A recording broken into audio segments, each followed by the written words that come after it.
So, I, as a realtor, have conversations with people around buying and selling. And of course, I always ask them about their transition as it relates to their larger life goals, right? Mhm. And more recently, I've been steering that conversation, especially as an investor or a buyer, into financial preparedness and Right. what gap you're really buying a property to fill, right? What financial need. And inevitably, that means talking about how financially prepared a person is for a number of life events, including retirement. And now, as we were just saying, a global pandemic is a more realistic scenario, right? So, what do you find are the three areas that people most typically are financially vulnerable in? And which Well, of those three are the best places to start working on? well, the thing is that at IG Wealth, we talk to our clients about four cornerstones of financial planning. Mm. And the first one is protection, right? Have to have some protection. And here again with this pandemic, I have clients call me and say, hey, such and such a relative is in the hospital. I don't know if they're going to make it.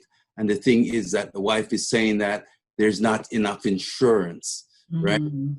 That's something that people have to look at. The first thing that we want people to understand that anything can happen in life.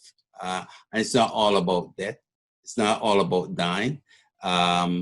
It's about getting a disability or a critical illness. So that protection plan has to be activated, has to be in place. That's the first thing that, and that's the number one thing that I would advise my clients to look into.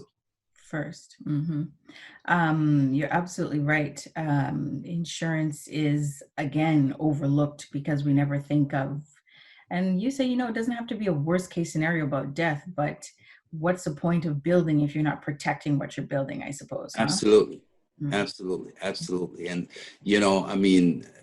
as I might have told you, I have firsthand knowledge of someone in my family having a critical illness. They almost died, but, thank God they're still alive. But, the good parts of the story is that she had critical illness and it paid out handsomely, I must add. And that was a good thing. So it does work, and it's the right thing to do.